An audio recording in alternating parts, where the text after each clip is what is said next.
लोकाभिरामं रणरंगधीरं राजीवनेत्रं रघुवंशनाथं कारुण्यरूपं करुणाकरन्तं श्रीरामचन्द्रं शरणं प्रपद्ये। बोलो सियावर रामचंद्र की जय, पवन सुत हनुमान की जय। पिछले एपिसोड में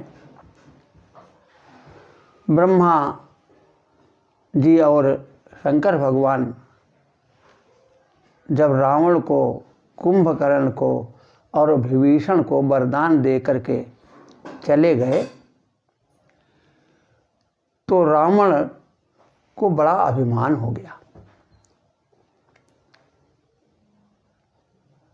वो अपने सभा में बैठा हुआ था तो उसने अपने परिवार को देखा कि 10 मुख सभा बैठी एक बारा, देखी अमितवापन परिवारा। परिवार को देख करके उसने सोचा कि ये देव लोग जो हैं इनका भोजन बंद कर देना चाहिए, और जब ये भूख से त्रस्त होंगे तो ये स्वयं हमारे पास आ जाएंगे। देवताओं को भोजन क्या है कि जो पृथ्वी पर मनुष्य यज्ञ करते हैं, ऋषि मुनि तप करते हैं, हवन करते हैं, उसका अंश देवताओं को मिलता है। तो दशानन ने यह सोचा कि अगर हम पृथ्वी पर यज्ञ ना होने दें, हवन न होने दें और मंदिरों का विध्वंस करा दें तो ये देव लोग जो हैं वो लाचार हो जाएंगे और हमारी शरण में आ जाएंगे। तो इसने अपने सभी मंत्रियों को, अपने पुत्रों को तथा जो बलवान निशाचर थे उन सबको आदेश दिया कि तुम लोग जाकर के अब जहाँ कहीं भी यज्ञ हो उसका विध्वंस कीजिए, जहाँ कहीं मंदिर देखे उसका ध्वंस कीजिए, और जहाँ पर हवन वगैरह होता हो तो उसको आप मिटा दीजिए।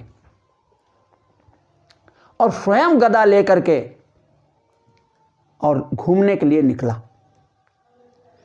तो चलत दशानन डोलत धरनी, गरजत गर्व श्रवण सुर रमणी। रावण आवत सुनेहु सकोहा, देवन तके मेरुगिरि खोहा। रावण जब गदा लेकर के निकला तो पृथ्वी हिलने लगी और उसकी गर्जना सुनकर के देवताओं की स्त्रियों के गर्भ गिर गए। जब देवताओं ने सुना कि रावण आ रहा है तो उन्होंने पर्वतों की गुफाओं में शरण ली। गुफाओं में शरण क्यों ली? क्योंकि वो जानते थे कि रावण अपने सर को झुकाता नहीं है और गुफा में कोई प्रवेश तभी कर पाएगा जब वो अपने सर को झुकाएगा। इसलिए रावण उन गुफाओं में नहीं आ पाएगा। ये समझ करके देवताओं ने गुफाओं में शरण ली। अब जितने भी निशाचर हैं वो सब ऐसे कार्य कर रहे हैं जिससे धर्म की हानि हो रही है। जही विधि होई धर्म निर्मूला, सो सब करें वेद प्रतिकूला। अतिशय देख धर्म कै ग्लानि, परम सभीत धरा अकुलानी। धेनु रूप धरि हृदय विचारी, गई तहाँ जहाँ सुर मुनि झारी। जब उसके ऐसे कार्यों को पृथ्वी ने देखा तो बहुत व्याकुल हो गई और व्याकुल होकर के उसने गौ का रूप बनाया और देवताओं की सभा में पहुंची और अपने दुख को वहां पर रो करके बताया। लेकिन देवता लोग तो असमर्थ थे, उनसे पृथ्वी की विपत्ति टाली नहीं जा सकती थी। तो गई तहाँ जहाँ सुर मुनि झारी, धेनु रूप धरि हृदय विचारी, निज संताप सुनाए सिरोई, काहू ते कछु काज न होई।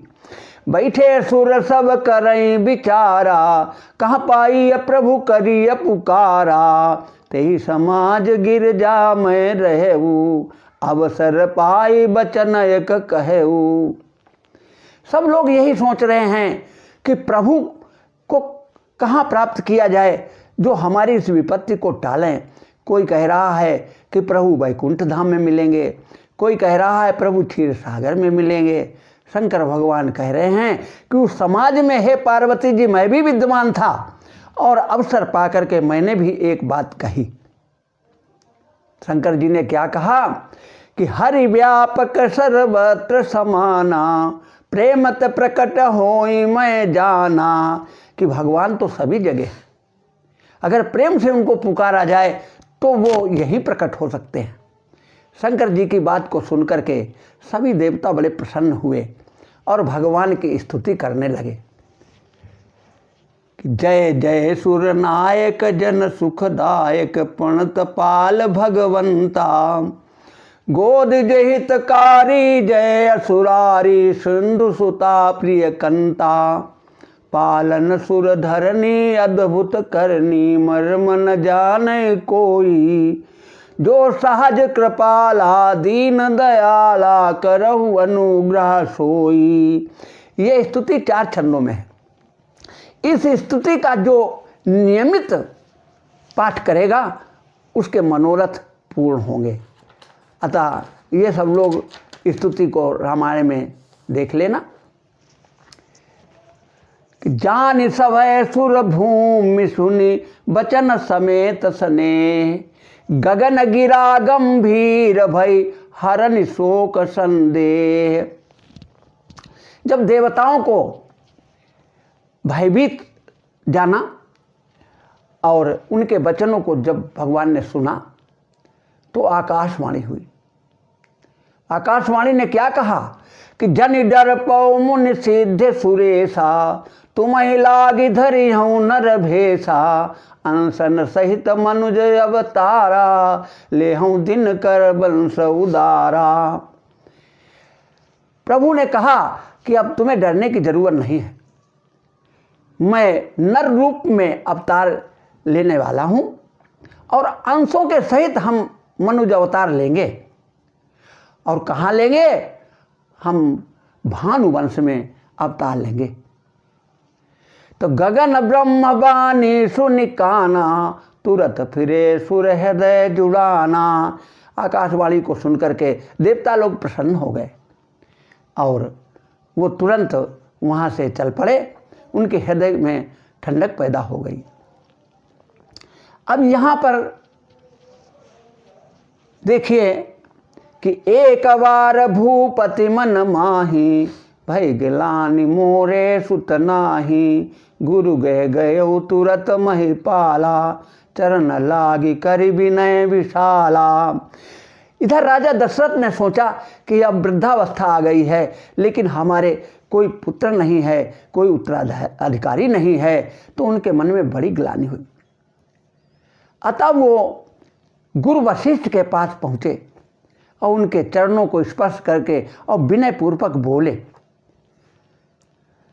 कि हे गुरुदेव, अब हमारे वंश को चलाने वाला कोई आगे दिखाई नहीं दे रहा है, मेरे तो कोई पुत्र है नहीं, हमें बड़ी चिंता है। तब वशिष्ठ जी ने कहा कि धरऊ धीर हुई हैं सुतचारी, त्रिभुवन विदित भगत भयहारी। राजन, धैर्य धारण करो, तुम्हारे 4 पुत्र होंगे जो तीनों लोकों में विख्यात होंगे और भक्तों के भय को हरण करने वाले होंगे। इतना कह करके ऋषि वशिष्ठ ने संगी ऋषि को बुलाया और पुत्र काम शुभ यज्ञ कराया। और भगति सहित मुनि आहुति दीने, प्रगटे अग्नि चरु कर लीने। और जब ऋषि ने भक्ति पूर्वक आहुति डाली तो अग्नि देवता अपने हाथों में प्रसाद लेकर के प्रकट हो गए। तो वशिष्ठ जी ने कहा कि हे राजन, ये हवि बाँट देऊ न पजाई, यथा जोग जही भाग बनाई। ये जो है हवि बाँट दीजिए, जैसा जिसको भाग हो उस हिसाब से बाँट दीजिए। तो अब राजा ने आधा भाग कौशल्या को दिया और उसके 2 भाग बनाए, जो शेष बचा था उसमें आधा भाग कैकेयी को दे दिया, और फिर जो आधा बचा उसमें 2 भाग किए और कौशल्या को कैकेयी के हाथ पर धर करके और सुमित्रा को वो भाग दे दिया गया। अब इस हिसाब से ये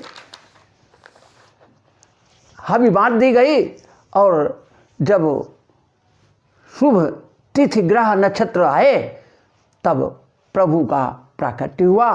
नवमी तिथि मधुमास पुनीता, शुक्ल पक्ष अभिजित हरिप्रीता, मध्य दिवस अति शीत न घामा, पावन काल लोक विश्रामा।